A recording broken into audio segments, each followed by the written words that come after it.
There's a specific kind of panic a front-load washer can create. The cycle is done, except the tub is still full of water. The door stays locked, the buttons feel like they're arguing with you, and somewhere in the back of your mind, you're doing the math. If I open anything down there, my laundry room becomes a swimming pool. At that moment, it feels like the washer has one job: drain, and it's refusing. Like the pump must be bad, the control board must be confused, or the machine is just stuck. But here's what's fascinating. On many Whirlpool-built front-load washers, and most of the top loads for that matter, there's a built-in way to command the washer to drain that doesn't require starting a normal cycle. And once you see how it works, a lot of mystery drain problems suddenly make sense.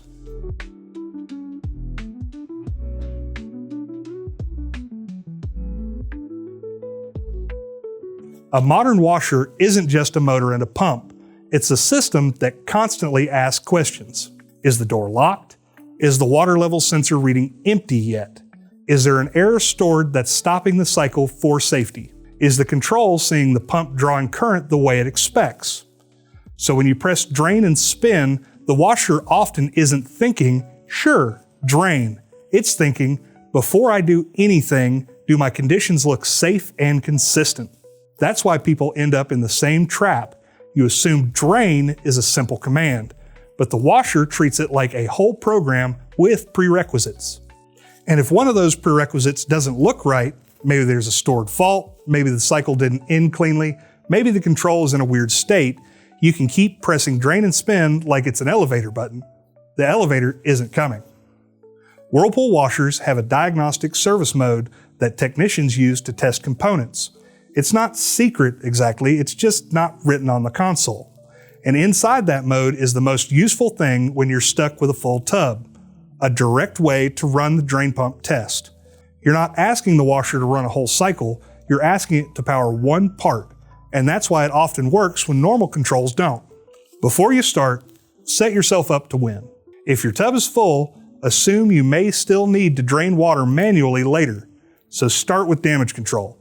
Make sure the washer is on a solid surface and grab a shallow pan, a few towels, and if you have it, a shop vac. If you end up opening the pump filter cleanout, those towels will save your day. Also, if you're going to access anything behind the lower panel, unplug the washer first. That's not about being dramatic. There are live electrical parts down there, and water is part of the story. Now, with that said, let's try to get the washer to drain without opening anything. On many Whirlpool models, including a lot of duet-style designs, you can enter diagnostics with a simple button pattern. Some are a bit different, but will usually still have a diagnostic mode that you can do this with. Be sure to reference your specific model's tech sheet. Look at your control panel and pick 3 buttons that are not power. Avoid start and cancel if you can. Choose option buttons like temp, soil, spin, options, extra rinse, and so on. Now press them in this exact rhythm. First button, second button, third button. Then again, first, second, third. Then again, first, second, third. All of that within about 8 seconds. No need to mash them, just be steady and consistent. If your washer accepted it, the console will light up in a way it usually doesn't. Many models show all indicators on, and the display may flash something like 888 or diagnostic code pattern. The washer is basically saying, okay, I'm listening to a technician now. From here, what happens depends on whether your washer has a cycle selector knob or buttons. If you have a knob, turn it slowly until you see a diagnostic step that corresponds to the drain pump test. On many Whirlpool tech sheets, that test is labeled something like C08 or a similar C number. When you land on the drain pump test, press start to activate it. If you don't have a knob and everything is button-based, one of the buttons usually steps through test modes, and start activates the selected test. The display will change as you scroll, and you're looking for the drain pump motor test. When the drain pump turns on, listen closely.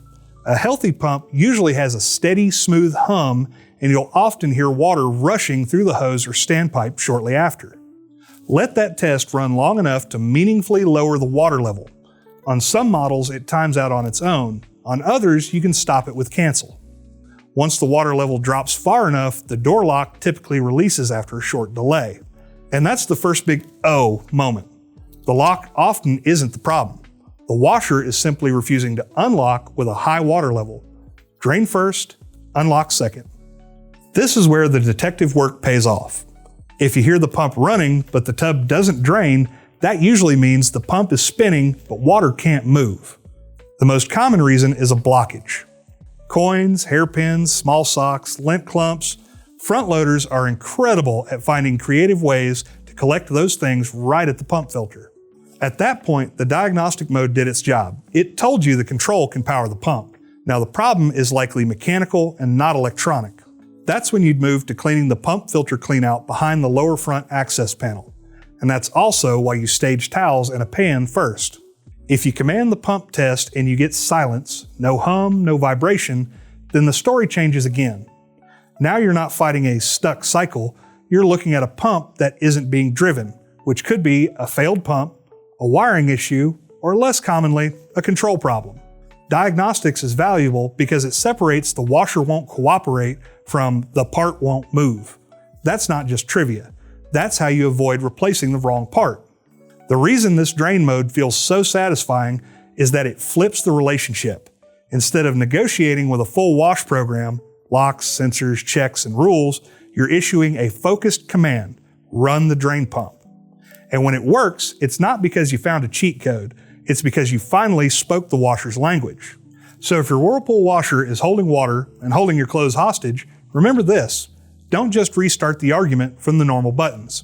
Step into diagnostics, run the drain pump test, and learn what the washer is trying to tell you. Because once you see the difference between a cycle problem and a drain problem, the whole situation stops feeling mysterious and starts feeling fixable. Leave a comment below if you've dealt with this before, and be sure to like and subscribe to our channel for more videos like this. See you in the next one.